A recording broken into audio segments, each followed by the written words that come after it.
Hello, everyone, and welcome back to Maker Chat Show and Tell. Today, we have a very special guest, Derek Lux, and we're going to get into it with him in just one moment. And here he is, Mr. Derek Lux, the puppet maker extraordinaire. How are you doing today, bud? I'm good. How you doing?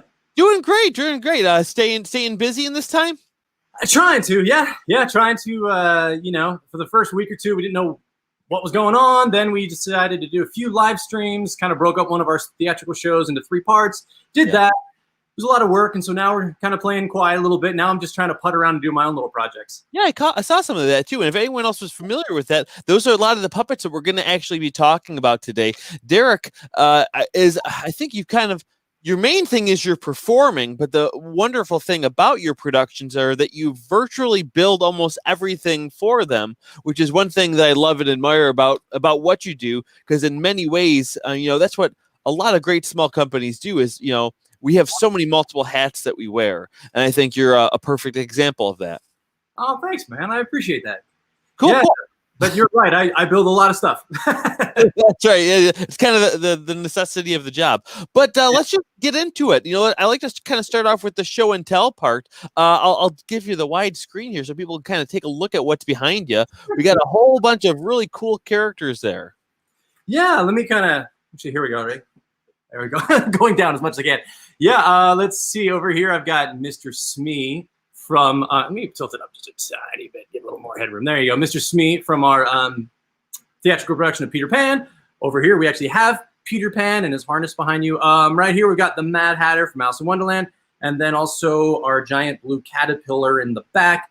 And then also in the back, I just have some old puppets that I had, like this giant Bigfoot I did, and this other one, and this new sack monster I just did for like my family, just because we're doing stuff. So yeah, I've got, this is just what I've got here. I've got our big road cases with all of our all of our shows and everything actually right here, because we've been doing a bunch of stuff from home. But I couldn't fit them all in frame, or I'd be tripping and falling over myself. So I figured, no sense putting all of it up. I've got some. Of course. No, Yeah. it all looks good. One thing I like about, your work does have that, that iconic look to it, that kind of television puppet Muppety type of feel to it. But I was wondering if do you try to differentiate it in any way in that it's going to be meant for stage versus for film? Or do you feel like you use a lot of the same techniques? Yeah, aesthetically, it's a lot of the same techniques, that you'll see for, like the quote unquote Muppet or Henson or what have you style. I hate saying it. I mean, it's the comparison that people make all the time anyway. So Yeah, exactly. But I mean, like I said, yeah, it's, I run with that. They're fleece and foam, they are, and fur and stuff like, so I'm using those things. I'm foam fabricating, either flat patterning or carving or doing something. So yeah, a lot of that's similar, but I scale it up. And what I did with Alice in Wonderland in particular is I kind of took from different hybrid styles I saw. So like the Mad Hatter is almost kind of like a vent puppet in a sense that the entrance for the arm is in his back, not underneath, even though he's a full-bodied figure. Avenue Q's, widely popular, and it, kind of set a new standard for puppeteers being visible on stage. So when we did our stage shows, we went with that. Yeah, you can see. There's some pictures and things like that. So like, yeah, Peter Pan. So I'm visible when I'm on stage. But that's Peter Pan, for instance. And same thing, like my arm enters in his back, and he's about 4 feet tall. So, and I didn't do the half-waisted Avenue Q thing. I knew that, I made the choice of like, okay, they're all gonna have legs. They're all going to be in that style. It's kind of like, whatever choice you make, you gotta run with it for the whole show. Sure.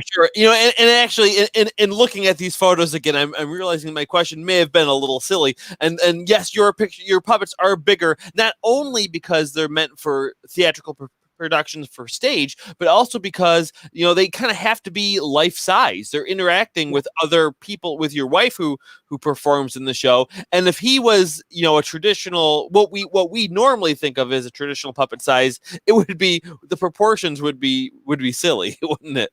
Yeah, like Captain Hook you just saw, like he's almost 7 feet tall, because like I am partially wearing him. I have like shin guards that I strap my legs into, so he walks around, and then the head is on top. But I made him a little higher, so that way when it's like this, like you maybe could see my eyes peeking over his shoulder half the time, or then you'll see me, like in that take, you see me like and I'm mugging, of course I'm kind of doing the performance as well with my face, but for the most part, you generally watch the puppet, and because we have performers on stage. I also in both shows have an acting role as a human, and then when we jump into Wonderland or Neverland, then everybody becomes puppets, and then I strictly become a puppeteer. So we kind of like follow that formula. So that's why we're like all the characters are puppets, and since they need to relate off of an actress, my wife, then there better be of the appropriate size for that. Yeah. No, yeah. Now, in making a puppet that big, are there structurally different things? Because I know a lot of times when you scale something up, again, this is for an exaggerated example. When I built my little shop puppets, I just used 1/2-inch foam for the small one. But of course, when I got to the large one, that 1/2-inch foam would fall in on itself. Now, is that scale that you're working at big enough to have to make those types of changes too, or is it pretty much the same materials? Would you think? Say? Yeah, same materials, but like different thicknesses. So like Peter Pan, Captain Hook, their bodies are made of the what we call the L200 closed cell foam, so they're rigid. I think for both I still used 1/2-inch thickness, but I like reinforce them. Like I think Captain Hook has some, I don't know if he has aluminum flat bar, but he has a structure inside so that also the attachments from his body to the harness could be attached, and he could be that way. So that gives a lot of durability. It doesn't cave in itself. So I use the materials that are more rigid in that sense, but then the heads are all well, because the pieces that you have attached to you, like you said, like using a drum harness, which you use for some of these things, you can't just attach that to just raw foam. There must be some sort of skeletal system that you're using for a lot of these. Yeah, there is.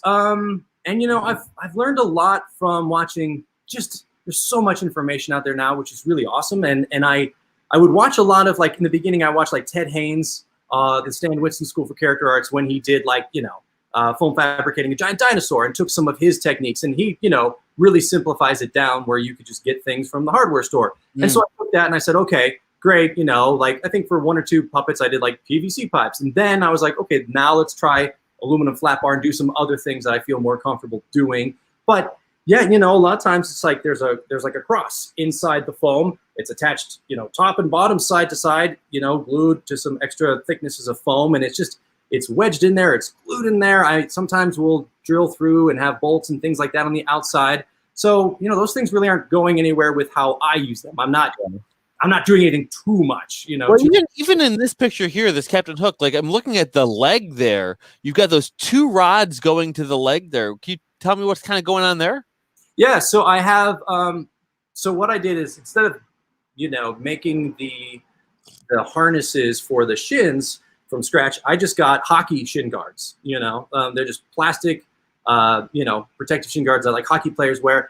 Drilled into those, and there's hinges. So there's basically at the top and bottom hinges like this that then go out to hinges like that. There's a lot of that going on, but what the poles are is they're actually aluminum flat bar, and I just wrap them in gaff tape. Again, it's all of these puppets I make for these stage shows right now, I still consider prototypes, because I'm always kind of looking at like, okay, how are they working now? Can I refine them and such? But that's pretty much how those legs work, because I saw a video probably a year before I made him, and I wanted him to have really organic leg movement. There's like Timon, if you've ever seen Lion King, the stage show.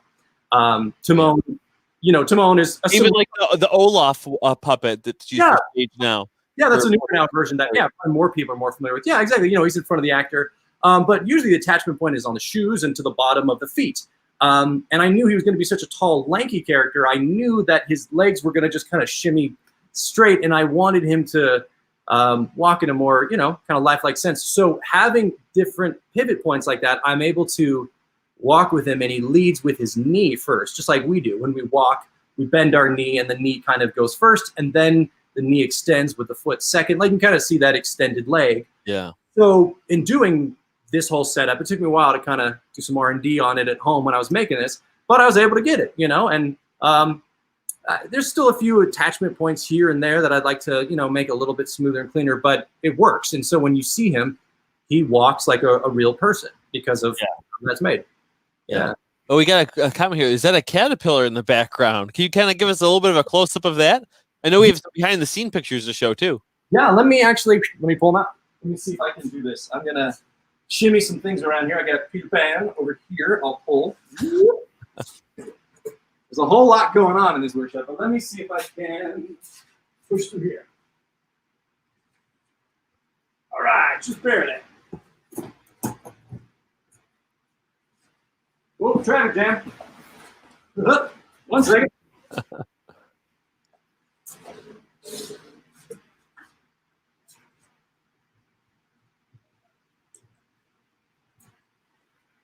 How about this?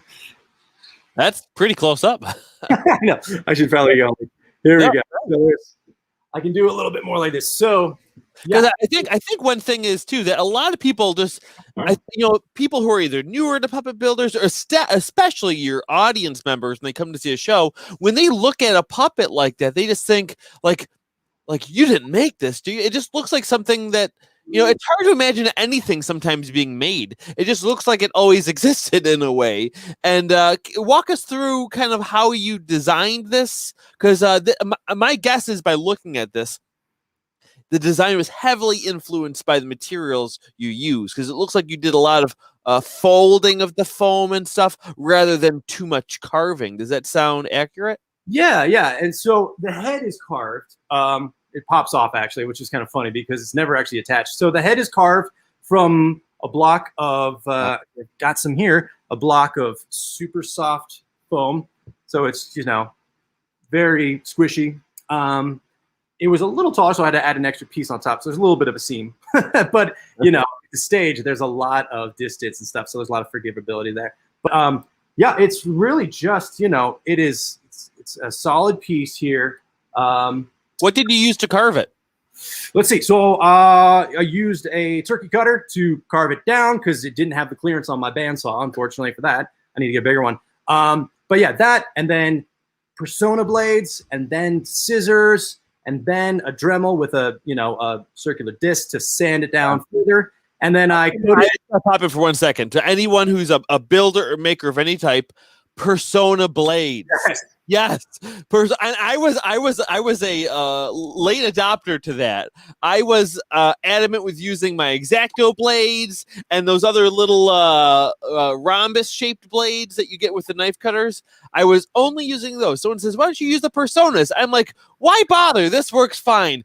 Trust me. Get the Persona." That's it right there. Yeah, because they're long and skinny. So everyone knows what a regular razor blade is, but these are super long, super thin. They're what, the hair shaping. So like if a, stylist is like texturing your hair or something, this is what it is. It's only sharp on one side. This is, this paper comes off, but it allows you to just cut through things.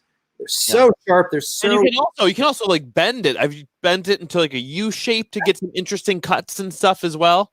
Totally. Yeah.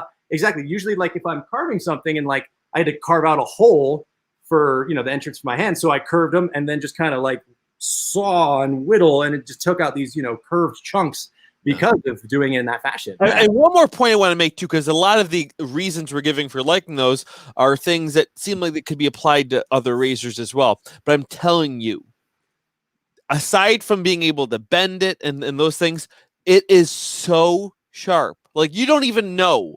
You will never know unless you hold one in your hand and try to cut something with it. Okay, it is like a magical tool. It's amazing.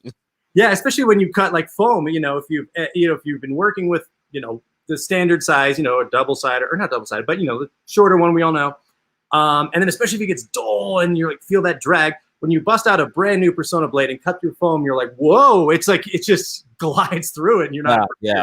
Which brings me to another quick point too, is that like the most dangerous tool in a shop is a dull razor blade. A lot of people would think a sharp razor blade is more dangerous. It's actually not, because you have more control. You know what it's going to do. Those dull ones, they can start cutting, then they get to then they kind of slow down. Then you pull a little harder, and then and that's how accidents tend to happen. So like definitely make sure you use sharp razor blades and change them out as much as you can.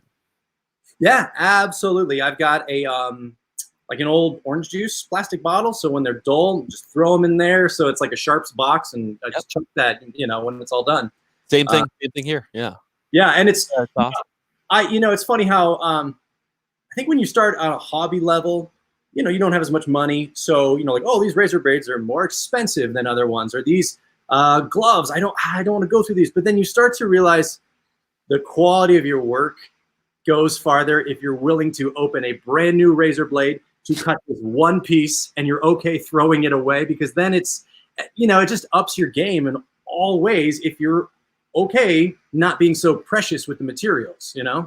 No, that's a great piece of advice. And one thing too, for a lot of those, like I try to order stuff in bulk when I can. Like if I'm ordering foam, I try to make like one foam order a year, unless I have a brand new big project that came up. But for my normal stock, I try to order it once a year. Same thing for my fur, my fleece. And again, I order little things here and there to fill in projects that require unique things.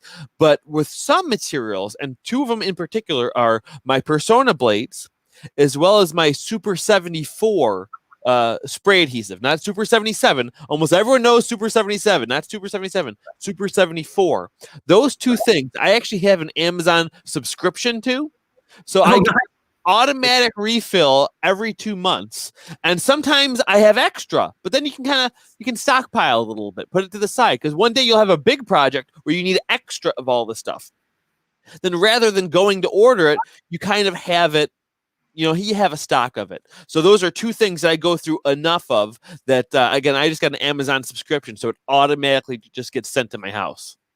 That's smart. Yeah, because I've been there where I've gotten to the last spritz of the 74, and I'm like, no, I'm like, that was it, and even with Amazon, even under normal conditions, like, all right, well, there's 48 hours before I can continue, and you're like, so yeah, it's and I want to show the behind the scenes here of the caterpillar there, so people kind of see. You want to kind of talk us through what we're seeing here?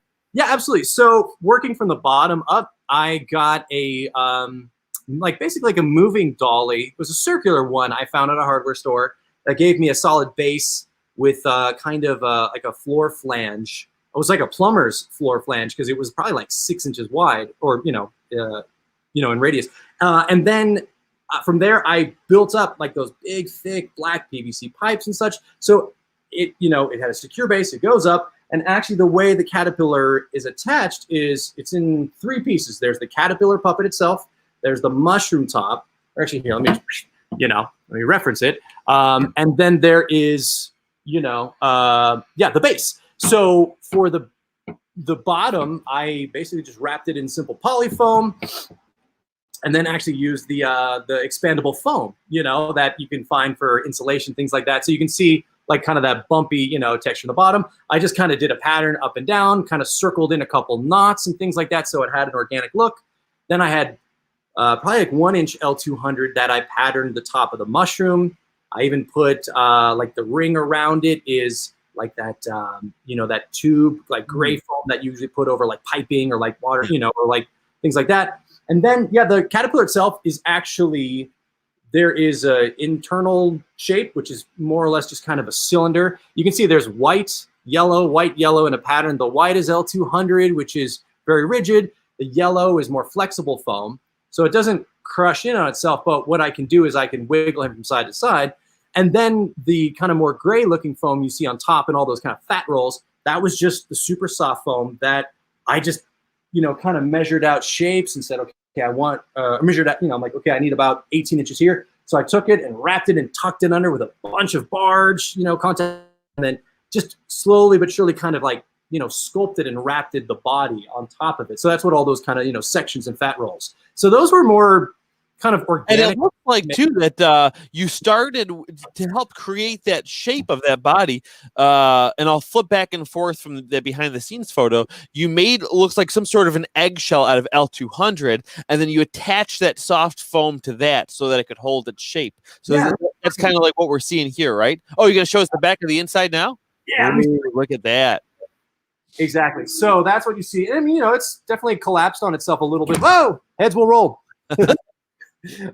It's collapsed on itself a little bit over time, but you can see what it does is it allows me to bend and do stuff like that. And you can actually use the cap from the top. Let's see if I can get that down there. This is basically an end cap to the pipe, so that kind of goes on top. And here, the cool thing is actually once I made it very solid in the beginning, but once I had to travel with it, I had to take them apart more so. So his behind, watch this, ready? Boom! It comes off. It's magnetic. So I have magnets here, so I can pop on the rear end, and it just sticks like this, or I can take it off. There's a notch cut out here, so I can stand. Oh, that's good. Oh, nice. Now the magnets. Have you had a lot of success with that, or has that fallen off too many times when you didn't want it to? Luckily, his rear end I have actually I kind of positioned this a little different than how I normally do, but the rear end sits on top of the mushroom, so I've noticed like one quarter kind of coming off a little bit. And in performance with my freehand, I'll kind of, tack it back in there. But generally speaking, it's been all right. But only for this application. I think I would have needed to use a lot more magnets or use stronger ones. Yeah, I think a lot of people sometimes they get so excited about using something like that in their puppets that they either overuse it or use it in not a way that is effective. They just get like, well, why don't you put magnets in it? So they can. And you have to be very careful about where you do it. Some people try to use it for the eyes, and it can work, but it cannot work. It really depends on the magnets you have and how you're applying them. So I'm glad that worked out for you like that. Yeah, and they're basically, they're laying horizontal this way. There's no gravity pulling against it. So I think I would run into a lot of problems that way. Yeah, good point. Yeah, and I'll just show you one here. I'll show you how he pops off. So this pops off this way. I have different attachments here, and if you can see the base here, it's like this. So when I'm ready to go, let's see if I can line it up. I just insert it like this, push down, and then he's ready to go. Wow. Secure. And of course, so that doesn't need to come off during the show at all. That's just for storage and transportation, right? Correct, because I knew there was no way I was going to get this in a truck or a van or something. I was like, and then once we started, and that was for the debut of the production. Then once we started touring, I had to break it down even further. That's when I had the butt chopped off, and I had these pop off, all the legs pop off, and things like that. And I had to go in and really hack him up so he could just break down as compact as possible. Wow. Yeah. So he was fun, and he's totally foam fabricated. There's no the only fabric he has is in his mouth. He had a little bit of red. Oh, that's just raw painted foam. Yeah, everything is raw painted foam. Oh, what did you use to paint? Is it spray paint? Yeah. So honestly, here's the thing. I wanted to get all crazy, but what it is I coated it with I can't talk. Creature cast rubber. Yeah, creature cast. Yeah, creature cast. That was my first experiment, and I had a critter gun and a sprayer that was not working for me. And I finished this guy days before the stage show opened, so I had to stipple everything on, which was pain in the neck, and not the clearest way. But luckily, it all dried even. It didn't show any, thicker. Can I ask you which density you used? Do you use super soft, or do you use the semi-rigid, or? I used the most flexible. Oh, you did? Okay, I was gonna say it seemed really pliable. That's why I was surprised. Yeah. I thought you just used raw paint. No, that's so smart. Yeah, I cannot stress it enough. People, don't use latex. Get rid of latex. Yeah. Use creature cast. That is the future of puppetry and latex application. It's amazing. Exactly. When I first got into this stuff, as younger, I was like, ooh, latex. That's like the special effects stuff. But creature cast has come out, and it's non-toxic and all this and that. The guy who runs the company is the nicest guy. Oh, Mark's great. Yeah. I've had many conversations asking him stuff. Yeah. Well, again, not only that, for longevity of your puppet, which is something we all want and strive for. The reality is latex will break down, especially in light, and with just by oxygen alone, it breaks it down. It will not last very long. This is neoprene based. That puppet will outlive all of us. I should say at least the creature cast on it will outlast all of us. That's what I've mentioned this in the past. That's exactly what I used to coat all of my Audrey 2 puppets that I made. They were raw L200 foam that I kind of carved and made gnarly with texture, and then I coated it with creature cast. And I did the same thing. I had a critter gun too, and it worked okay. But if you're doing the first couple layers, I found it faster and thicker to put on just with a paintbrush. I used a paintbrush. Once you get to too many layers, though, you can start to get brush strokes where you might not want them. So that's where I would switch to the critter gun. But for my first couple layers, I just use a paintbrush. Oh, very cool, very cool. Yeah, and I've sensed like actually this guy's horns too. I'll pull this guy forward too. Like, this is a very, kind of, I hate to say it, but it's kind of a generic Sesame Street looking thing, little monster, It looks great though. But the horn, oh, thanks, man. Yeah, but the horns are carved L200, and I brushed on Creature Cast and did the, and then painted them with like a sponge or something, but can't get way to do it. But yeah, exactly. And so like I painted those on a lot, and that was fun. So yeah, I'm a huge fan of Creature Cast because it's so easy to work with. Anybody can. Yeah, and again, also too, like you can just mix it with acrylic paint. It's not like you have to be using these fancy things, especially if you're using silicones and stuff, which are great products too. But for a lot of what we do, it's a magical material. It's something I always have some of it on my shelf. Even if I'm not using it, if I'm all out, I'd order more just to have it, just in case. It's great for coating things. But I have some more pictures here. I want to get into some of those too. Another one of your really cool puppets that you've built is this large queen. Yeah, the Queen of Hearts from Alice in Wonderland. Yeah.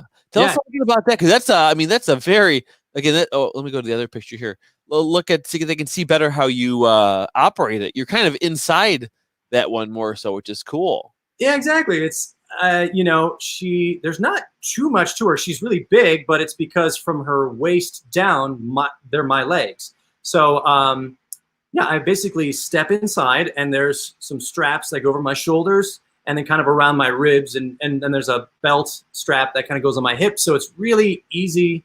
It's supported really, and it's really light. It's all made out of L200 essentially. And then it's just costumed on top. Yeah, there's a behind the scenes. So you can see those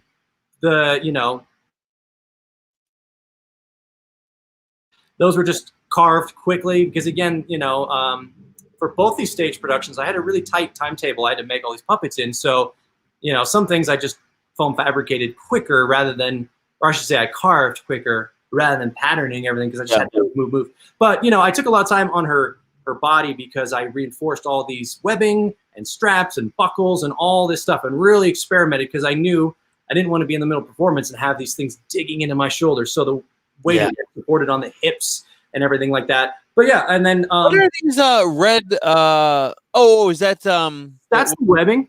The webbing. Oh, I see. You threaded it through? Yeah, so it's threaded through with an acrylic disc with 2 slats, so that way over time it didn't pull and eat through the foam. Yeah, rip through the foam. Yeah, like a washer, more or less. Yeah, no, that's so smart. That's a great idea. And I got that turned out so great, man. That's why I'm so fascinated by your work, because you just have, again, most of the stuff that I build is pretty small, meant for like television style puppets. And usually smaller the better. But I'm just fascinated by the scale of these puppets, because another one that I love a lot of the you have a very sculptural look to your characters too. Very extreme, exaggerated wrinkles and stuff, which can be common in puppets, but it almost reminds me of the way you would do like theater makeup or something, which is why it probably serves so well for your production. I think I may not have been fully aware of that at the time, but like subconsciously, that was probably the direction I was going in. That's right. Yeah, that's right. Yeah, no, that was the plan the whole time. I meant to do that, Yeah, I got Smee behind you, so you saw the pictures, but then here's even a little bit more close up, of him. But yeah, what I haven't done yet is shaded these guys. I think I was too scared in the beginning. He's only about a year. Yeah, you know what? I'm so glad you mentioned that, because that was a big obstacle for me too. Because you finally get to a point where you're really happy with your building skills, and then to go to the next level, that's one of the steps, is to start doing that kind of shading and stuff. Yeah, and it is nerve-wracking because you can kind of. Otherwise your puppet would have been done. Your puppet was done, but now you went to the next level. It's like now you could wreck it when it's done. It's like Well, and that's the thing, yeah. You got, say you got an airbrush, and then it clogs, and it sputters on the fleece, and you're like, ah, and then done. You know, that could be it. Did you do any shading on them, on any of them yet, or not? I think you froze for a minute. Are you still there? Oh yeah, it looks like, I don't know if someone's watching Netflix or something. Your connection seems like it's down a little bit, but are you still there? Can you hear me? no, I can hear you. Are you there? Yeah, I can't. Oh, there we go. Not sure what that was.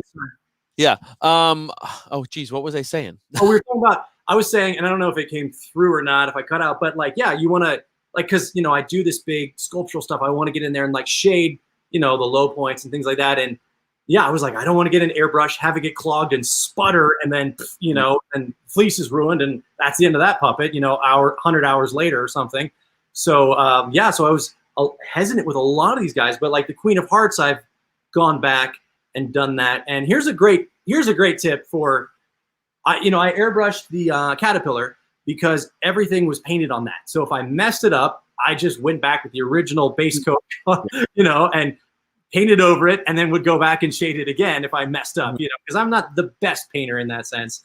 But that gave me some like, okay, I can, you know, I've got some room for error. But with the fleece puppets, I think the biggest aha I had recently was what Barry Gordimer does. If anyone knows Barry Gordimer, he's a puppet builder as well, but he does a lot of vent figures, and he uses, you know, pastel pencils to get in there, and it's by hand, and you can, you know, control it with your own hand. And then if you don't like it or it messes up, you can rub it away. It sets with like hairspray or things like that, but it's a little bit more crafty rather than industrial. So it's, you know, I feel like, you know, if you're intimidated, you can kind of ease in with that stuff. That's what I was going to recommend. There's 3 major techniques that I'm familiar with. And one is, like you mentioned, the airbrush, which is good.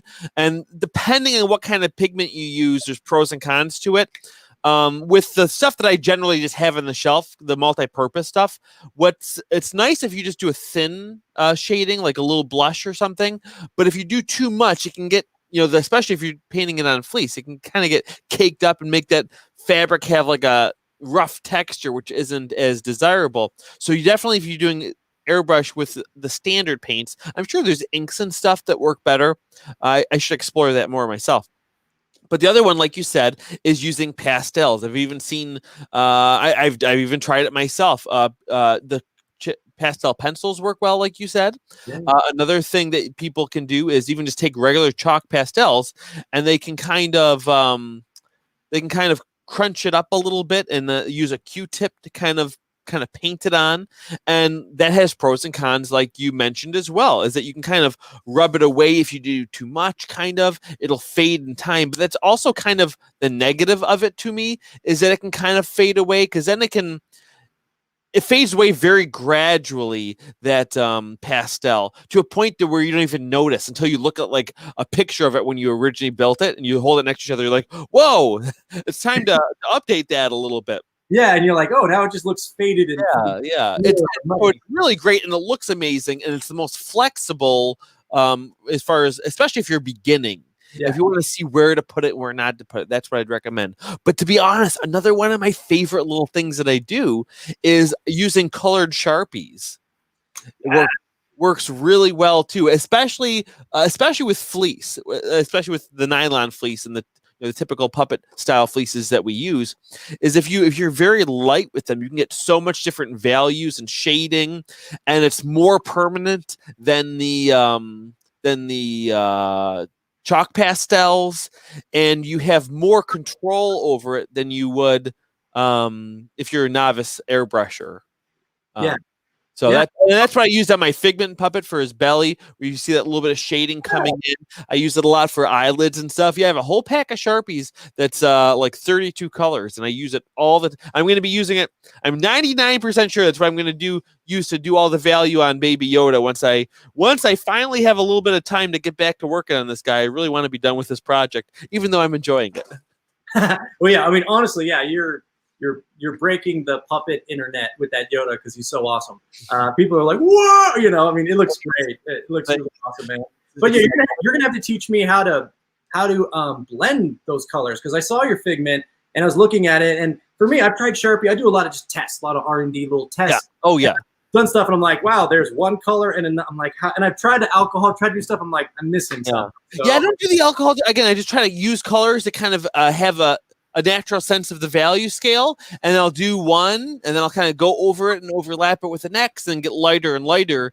And there maybe are better ways to do it, but again, it has worked very, very well for me, and I like that I can kind of.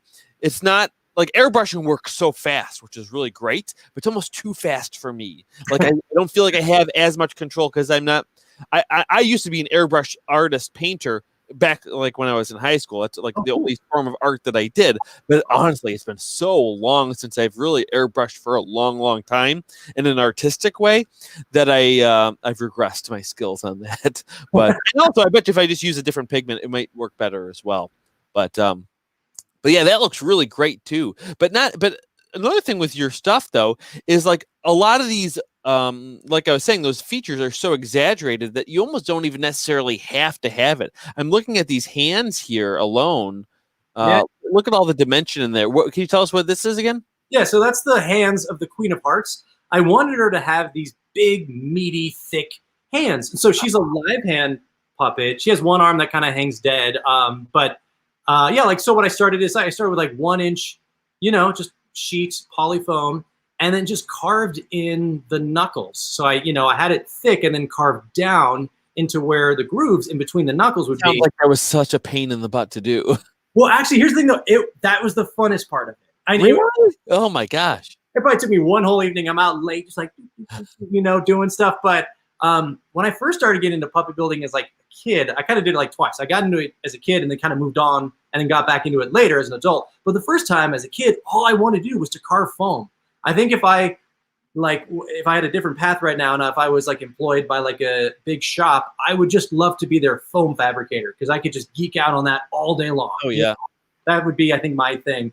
I just want to pop it for a second. For me, like my favorite is like the foam patterning, like making the patterns and putting it together and prototyping. Like that is so much fun to do.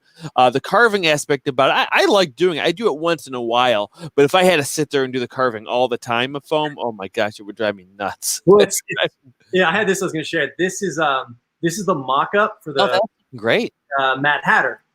Okay. So but here's the thing. This is so overdone. It's way too complex. I could have easily done half as much work. But I mean, there was something like, I don't know, like 18 pieces on just one side of his head. Something ridiculous like that. Or maybe not this one. Maybe that might have been like Peter Pan or something. But there's so much going on. So like, and again, it's all just, this is the mock-up. I put in, a cardboard mouth plate just to see how it would, kind of shape up and stuff. And this is the final. I think I did like 3 mock-ups. And then that's how I got to...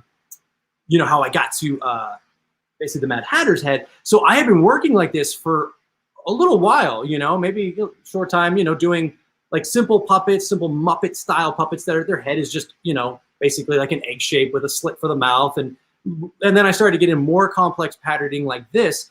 And then when I did the caterpillar, I made the entire puppet, I think in like 5 or 6 days from start to finish. Like, I'm not kidding. Like, I mean, I think I was working like 14, 16-hour days because it was crunch time.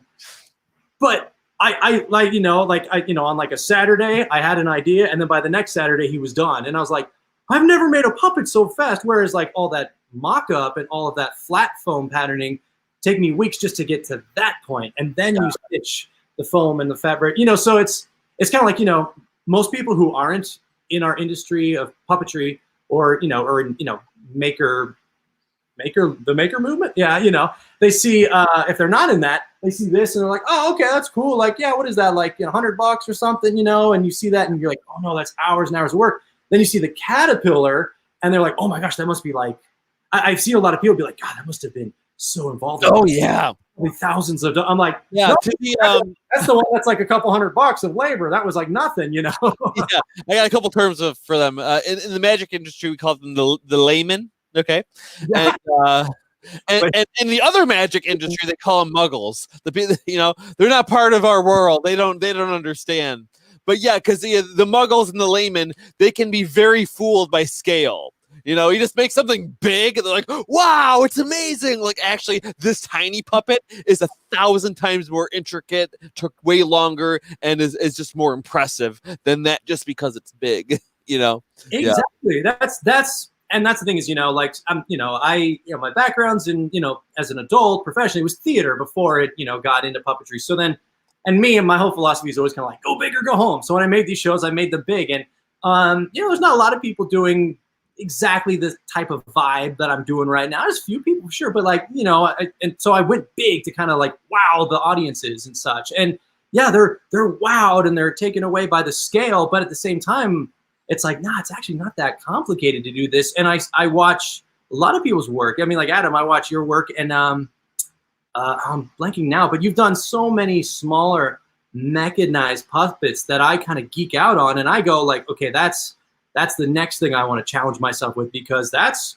I've made big old clunky, big old things. That's fine, but that stuff. They're fun. This is just a prototype. I'm gonna redo this mech. This was the design process, but this is gonna be like a little. I almost wanted to be like the size, like the shape of a tennis ball, but like a little tiny bird, and it's gonna go like tweet tweet tweet, and then it's gonna have wings that flap too, and it can kind of.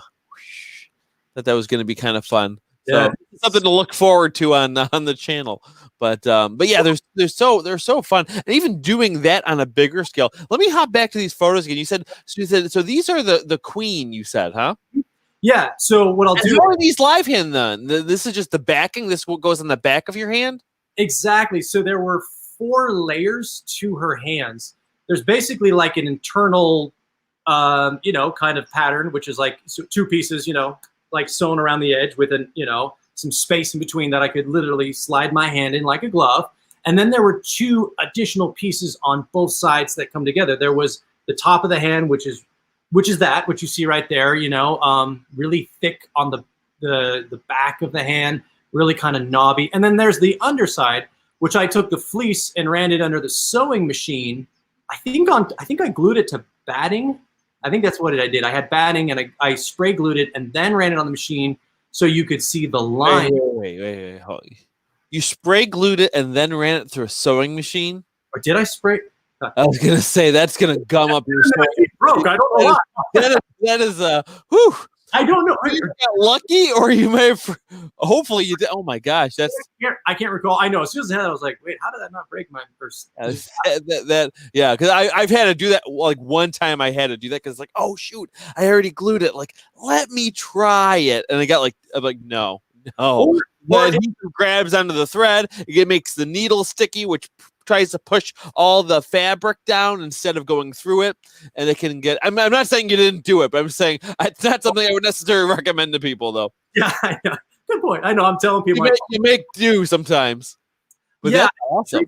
I should even look at that picture. I'm like, is that? Oh, that's not the fleece itself, though. Is that just the batting itself? Because the coloring looks. It's the fleece, but then you know what I did? I might have run the fleece under the sewing machine first, and then spray glued it to the batting. Maybe I'm not sure. It was like 3 or 4 years ago. I understand. No, I'm not holding to it. Sorry, I feel kind of bad. I want to talk about it.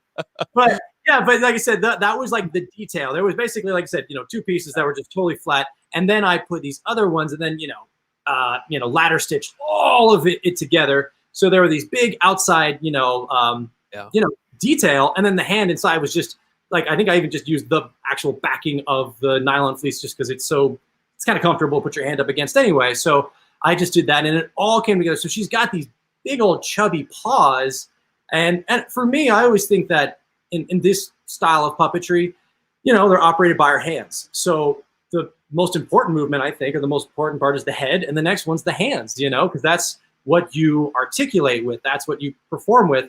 So I knew when I made a lot of these stage puppets, I wanted their hands to be really detailed. Same thing like Mr. T behind me. I was going to say about those too, because do you want to know why a lot of people do live hand puppets?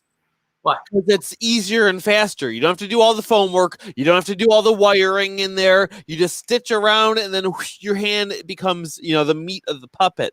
But you did not do that at all. You made a live hand as complicated as you possibly could.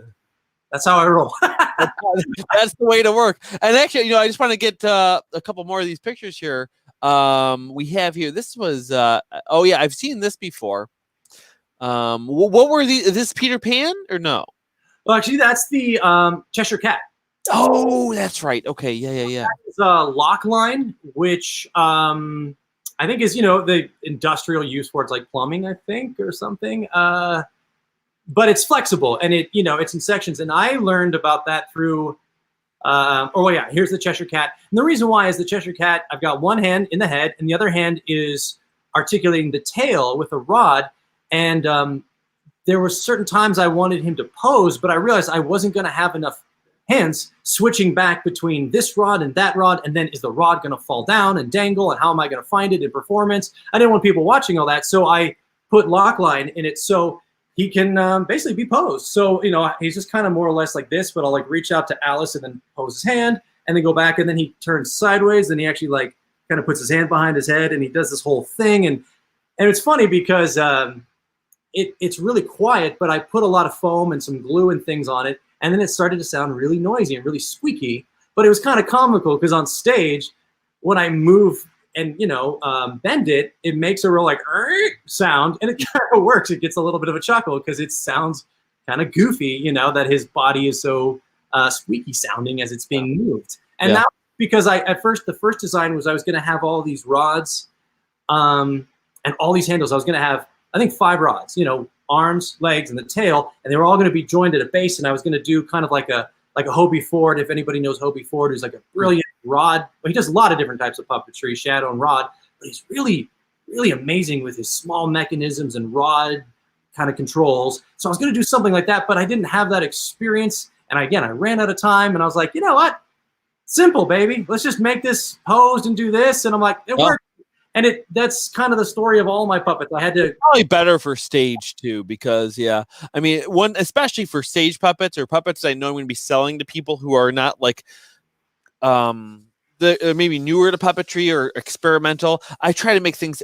Everyone wants the most complicated thing. I want eyebrows. I want this. I want that. I want levers. But really, you just want to make it to last. And anytime you the more features you add, the more chances there are for something to break or go wrong when you don't want it to. But one thing people might be wondering in the comments is why would you use that lock line instead of just using regular aluminum armature wire, even like the thicker aluminum armature wire? Sure, because trying to think. I think at the time I was worried that, like for instance, like from the shoulder all the way out, that it may be weighed down or something. And I knew this was very strong. I experimented with this. I mean, it's a great question. I'm trying to talk through it right now and remember. I was kind of fishing for it. I thought you'd give it this answer. One thing I'll say, because even this isn't what I use in the fingers. This is what I would use if I'm doing a posing puppet for photo puppets or something. And it actually comes in even thicker as well. The reason why I would use that lock line versus something like this for an actual stage puppet that's going to be used is if you're bending these things back and forth, back and forth, back and forth. This is just going to snap. After a while, it's going to get the metal's going to get fatigued and it's going to break. Whereas that lock line is designed not to do that, right? Yeah, and that's the thing is, in my shows are family shows, and we do a lot of meet and greets and things like that. And I knew, I'm like, oh great, one day if I use that. So that was the thing is, I was thinking that I'm like, was there a reason beyond it snapping over time? But I probably was the reason, because I knew, after my 30th or 100th performance or whatever, it's going to snap one day and it's going to poke out. I'm going to hit some kid by accident, and I was like, and I don't want to have to go in and make that repair. I've had it actually pop off the lock line because it's in different. It snaps in, But what it is the way the fur is, I actually don't have the arms sewn. They're kind of just rolled under. So I've actually rolled it open, and there's like a kind of like a gun device that pulls and clicks them together. I've had to go in and just, like if the shoulder gets dislocated, and I locate it right back, and then there it is. I've made very quick repairs on these things like that because, I think James Kemp was on here like about a week ago, right? And he was talking about the advantages of, if you're a puppet builder who is also a performer and puppeteer, you can anticipate the the repairs that might be needed, or where they're going to get stressed, or where they're That's potentially. one thing, I'm a big advocate of that as well, because a lot of, I think a lot of puppeteers can make the best puppet builders, because they know how the tool is supposed to work, and even people who only build puppets, they know how it's supposed to work, but it's not the same thing unless you get your hand in there and feel it in an actual performance, to knowing where things are going to be worn down the most, especially the weight of things, the way things feel, the way that they move. It's so important. Yeah, absolutely. And, I've learned a lot from my stage puppets, because Yeah. I made a lot of improvements with the Peter Pan puppets in terms of just how I lined up my hand and wrist. And, Peter Pan puppets are more like this. The other ones, the neck and things, I really did myself a disservice. I'm able to operate them fine, but when you put your hand at this kind of angle, there's a lot more stress. Yeah. Yeah, and I either I wasn't thinking, or I just didn't know till I got on stage and started doing it, and was like, oh, I'm kind of reverting back to this angle a lot, just because this is happening or that's happening. So, oh dear, when I rebuild this one day or get to the next show, I need to make sure that the angle is far better for ergonomics. I see it all the time in theaters. I feel like you froze again. Oh, there you go. Sorry. I see it all the time in theaters when they have their puppets built by their props person. If they do this big theatrical production and they need puppets, and they have their props person make the puppets, those puppets often look stunning, because those people are amazing artists, but they can be stiff and heavy and just not move the way a character should move. They don't move organically. So that's why, if there's any theater people listening to this, always encourage your production companies, or if you are the production company owner, to try to hire a real puppeteer to at least bare minimum to help you plan and design these things, or be part of the team in building, if not hiring them outright to be the builder for the project. Yeah, and what's cool is there's a few prop and puppet makers I see on a lot of the Facebook groups that are talented in both, but I grimaced at first, because if they haven't built a puppet before, you're like, oh, there's a big learning curve on that. Again, that's part of the process. If they want to get into the puppetry world, we all know you start off by making bad puppets. Yeah, you become a puppet builder. First thing you do is you make a whole bunch of really bad puppets. Not on purpose bad. They're bad because you're just starting. But absolutely. Yeah, and then same thing. Oh, go ahead.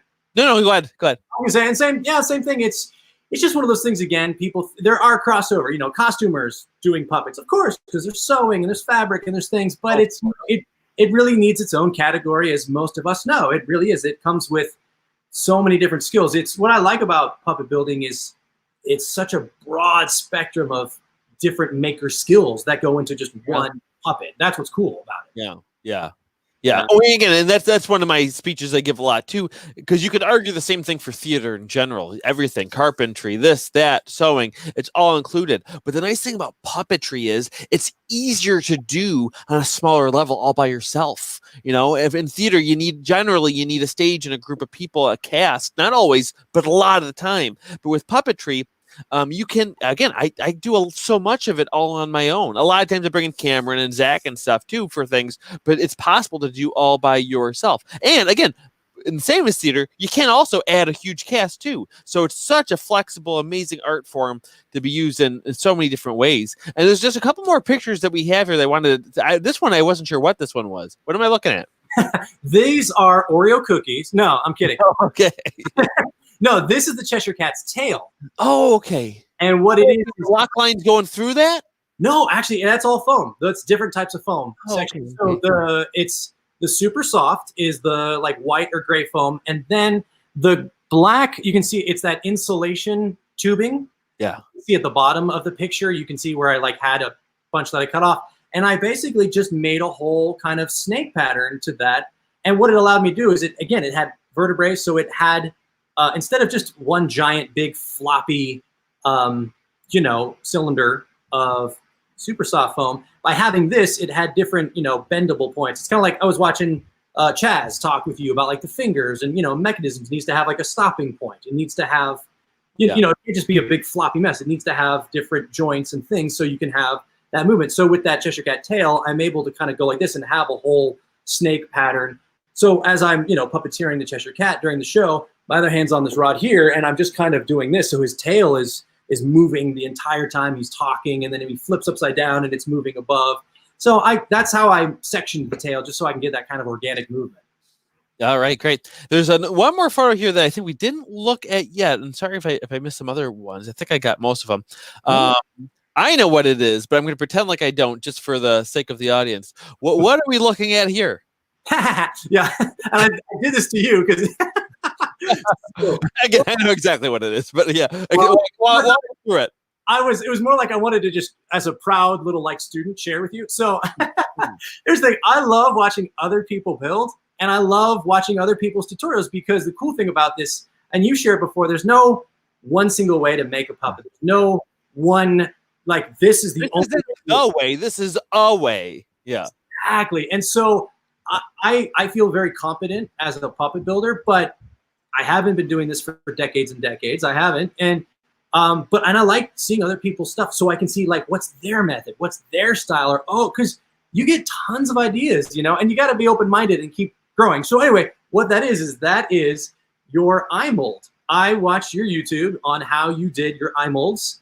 How you basically took the cooking measuring cups. You sanded them down, you put them in a cardboard box, you put the smooth on, the silicone, did all that. So I did that for myself one time, just as I'm like, hey, this is cool. Let's see how Adam does this, make the eyes. And then I have worked with, puppet eyes where I have a post sticking out to push through the back, or I haven't. And so what that picture is I was playing actually just a week ago, and what you see is a nylon screw bolt with two nuts around it, a piece of cardboard, and two little scrap pieces of L200 to make a stand that goes, vertically into the liquid plastic as it is drying. So I had these set up ahead of time, and I wanted to get posts, but I didn't want to just stand there with my hands and just try to hold them steady as the plastic was drying. I knew it wasn't going to work. Plus, I had a whole batch, and so I had a bunch of these.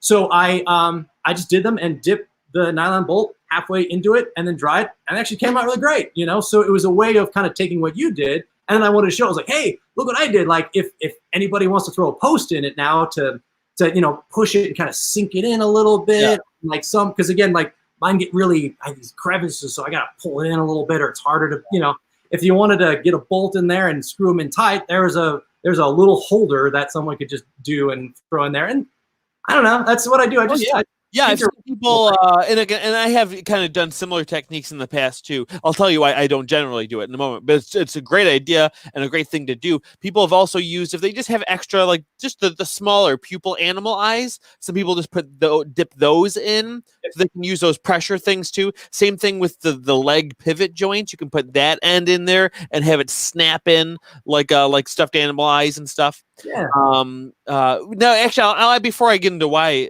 I generally don't do that, why do you like having the peg rather than just gluing the eye to the head? Sure.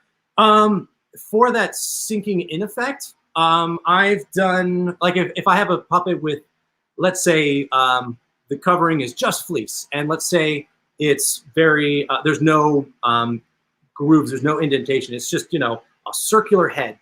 I would do that if I wanted to put the post through and screw it a little tight, so it just kind of, see if I did, so it starts to, instead of just sitting on top, it kind of like that on Peter Pan. Can they kind of see it there a little bit, or no? Yeah, did I do that on Peter Pan? I might have.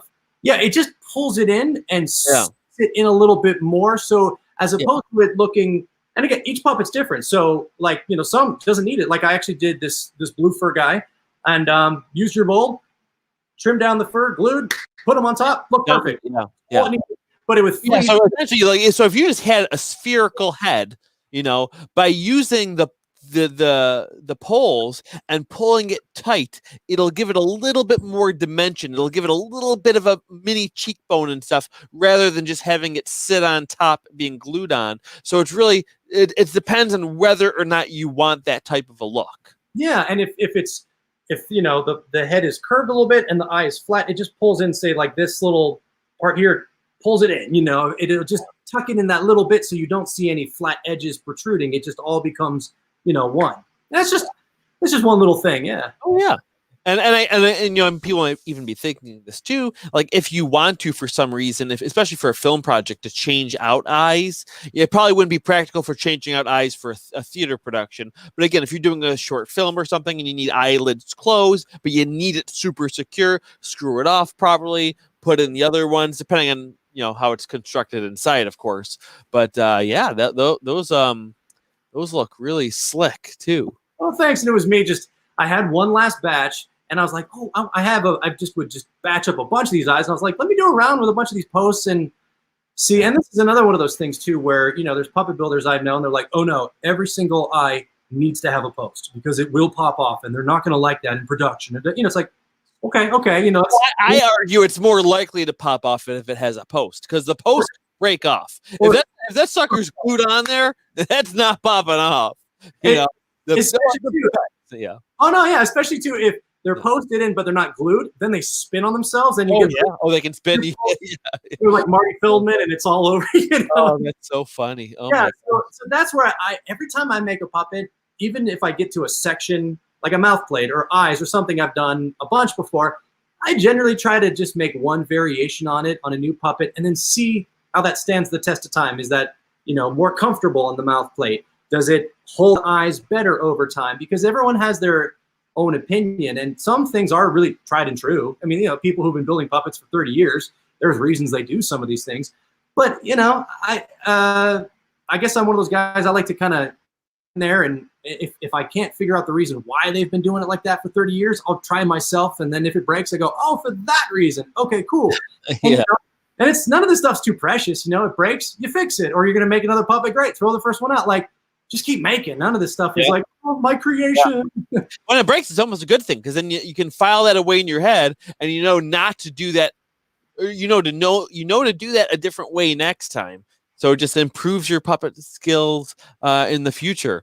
Now, we're going to be taking some questions. If you guys have any questions in a moment, so let me change that banner to leave your questions now.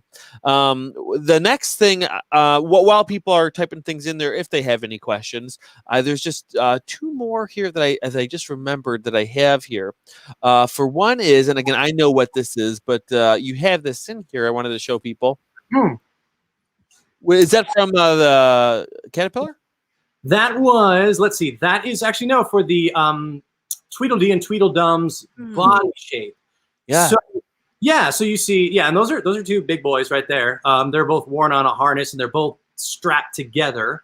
So I puppeteer them at the same time. My hands just go in their heads, and then once I'm in there, I'm like kind of married. I'm like, if my shoelace gets untied, I'm like, well, Yeah, that's gonna be untied. Yeah. Yeah. What I did is, and here's the thing: there's two ways to get something going. I mean, in retrospect, maybe I could have taken like an egg shape and just done like a masking tape pattern and then scaled it up. But again, as you do things over time, you realize there's so many more simpler ways of going about stuff. Yeah. But here's a very complicated example. I learned initially making body patterns and head patterns, you can do like a leaf pattern and mathematically figured out kind of a leaf. Either it's short and fat or it's long and skinny. And if you cut out maybe 6 or 8 of these and glue them together, you can make a ball or make an egg shape. It's like a ball pattern. It's in these leaf sections.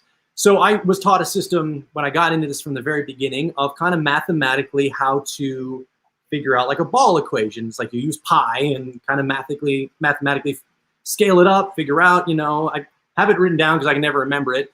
But, that was the math I figured out to kind of make my first leaf pattern. And then from there, I think, I made a change or two, but it was kind of like to scale of how I wanted to get these bodies for Tweedledee and Tweedledum. And then essentially, it's just a bunch of these, leaf strips that were kind of made their body. And again, in retrospect, I saw you post something a while ago. You're like, oh, why not just pattern off of an egg and scale it up? Oh, yeah. I'm like, oh yeah, it's probably easier too. Oh yeah. No. I think I was giving James a little beef because he made this pattern for a sphere that was just these so many darts in. It just looked like a Fibonacci symbol or something. I was like, what? You're trying to make a ball? Just Google beach ball pattern and you're done. Okay. Right. And again, for a novice, that's what I'd recommend too. But knowing how to do this is a fundamental skill. Especially if you want to work in some sort of bigger company that does fabrication, you have to know how to do this. And I was thinking about doing a video of how to do this at some point on my channel. I really want to. Actually, Swazzle did a similar type of technique tutorial video on their channel. And I wanted to do one. My technique's a little bit different, I think. It's peripherally, it would look very similar, but I think I use a slightly different technique than they do. And then someday I want to do it. It's probably not going to be anytime too soon, but I want to do a video on that too. But again, especially if you want to have a career in foam fabrication, especially like I said, working with another company, whether it's Animax or Henson or whatever, if you want to start your own, this is something. A lot of those companies will do a test too. They'll give you that own test. And they have you walk in, they say, make a sphere, and they give you some foam. And if you can't do that, you're not going to get the job. And again, you don't get to sculpt, do pattern making. They want you to draft a pattern for a sphere. And that's a fundamental skill. And even if you don't use that technique, knowing that technique applies to so many things, it'll just improve your puppet building skills overall. Yeah, exactly. And I think that's the thing is and what I was going to say is, I learned that from Swazzle because I was living in Los Angeles when I got into puppet building as an adult, and I interned with them for a couple of weeks, and they showed me that technique. Is that what this is from, Swazzle? No, that is a dragon from the musical Shrek, the stage production, and I built that with Christian Anderson, who's an LA-based puppeteer and actor, and we've worked together on couple things over the past several years. So he and I designed and fabricated those in 2013 for Southern California. Who is that again? You said? What was that? What was that person's name again? Christian Anderson. Oh, shout out to them. Yeah, so Christian is, like I said, a fantastic puppeteer and actor. He works on Kidding. He works on Crank Yankers. He was on Broadway and Avenue Q for many, many years. I believe he replaced Rick Lyon and he was on and off for several years, did that. He was in like one of the original companies of Rent and stuff. He's been around, done tons of stuff. He's my buddy. I love him. And so we were in the trenches building that beast of a dragon puppet. It was a full scale, like 25-foot long dragon puppet, and it was foam fabricated and then covered with some shiny fabric and stuff like that. And, it was one of those things we bit off a lot, more than we could probably chew at the time, but we learned a heck of a lot. It was fun. It worked for the show. It did everything it was supposed to do. It broke many times, but it's things like that happen in theater. It breaks, you fix it, it goes, keep going. But it was just I learned, more in that than probably I could have in years, Oh yeah, those big projects, it's like a little college education all in one, right? Yeah, the wealth of knowledge, but great. Yeah, man, this was, we're just over an hour now. I think we should probably start to wrap up.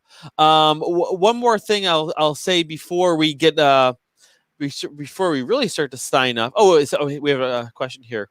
Are you using a Lockline for puppet fingers maybe as well? I would say, maybe bigger fingers because it comes in different thicknesses. And I think I used the thinnest for that, which would probably already be about as thick as my actual fingers. And then you put stuff on top so it'd be big. I would say, if you had a big prop or a big puppet posable, the thing is that you'd have to manually manipulate them though. So if it was on camera, you could do it off screen and then whatever. And I think it works better for the arms, but for fingers, like I said, if you want more of a statue, I think that's a good route to take. But if you want it to be a hand that needs to articulate or do stuff, you're kind of married to having to get your hands on there and constantly move it around, which, I don't know, maybe that's a choice you want to make or not, but I think that's the limitation you might have. Yeah. No, that's awesome. Yeah, and it's so funny. Like, I've got all these, in the beginning, like all these finger mechanisms I started with. Like, I've always tinkered with stuff in the beginning. I've always been obsessed with. I think that's the nature of us makers. We like to tinker. We just like to make things, try things, experimenting, makes you. Oh, look at that! Yeah, like this was, and again, like I watch other people's tutorials. This was from like a Stan Winston tutorial I saw years ago, where actually it's super clunky what I made. Oh, it's just getting all tangled up. But it's literally just the nylon tubing cut with notches and drilled into some acrylic and or Lexan plastic. It even has it on there and stuff. And it's just some rings like that to kind of pull down. And it's weird. And this is just experimenting. I think, like, if I had any advice for puppeteers or puppet builders or just anybody, is always constantly just keep experimenting and keep growing. I think we were saying before, there's not one way to make a puppet. There are many ways. My only frustration with other makers, other puppet people, is when they get locked into their way and try to tell other people who are new or younger, like, no, this is the way to do it. This is it. It's like, maybe if you know that, like, yeah, things are going to break, sure, steer people clear of that. But I think when you're getting into any art form, cast a wide net, try a bunch of different things, because you might be able to innovate something, or you might find something that works better for you. So the only way you can do that is just be brave, but be brave on a bunch of test pieces, and just tinker around with stuff like crazy. That's awesome. Yeah, well, thanks so much, man. Yeah. And again, if anyone wants to follow more of Derek's stuff, his tags have been scrolling around the bottom for most of the episode. You can find them as Deluxe Puppets, as well as they've kind of rebranded to Deluxe Entertainment. Yeah, what it is we used to be Deluxe Puppets. That was the theatrical company. And then we kind of wanted to make it a little bit more broader. So Deluxe Entertainment is all of our performances. Deluxe Puppets is going to be all the behind the scenes of, the puppets and all of the making and stuff like that. We're going to probably expand that business. So we'll have kind of a couple of different divisions of what we do as time goes on. Yeah. That's awesome. Feel free to Well, yeah. Thanks so much, Derek. This has been great. Hope you guys enjoyed this episode. We'll have another one soon at the latest, probably next Monday. But I'm hoping to sneak in an extra one on Friday or Saturday. So it just depends on these on the availability. So I will see you guys next time. Bye. See ya. Oh, you have to hit end twice.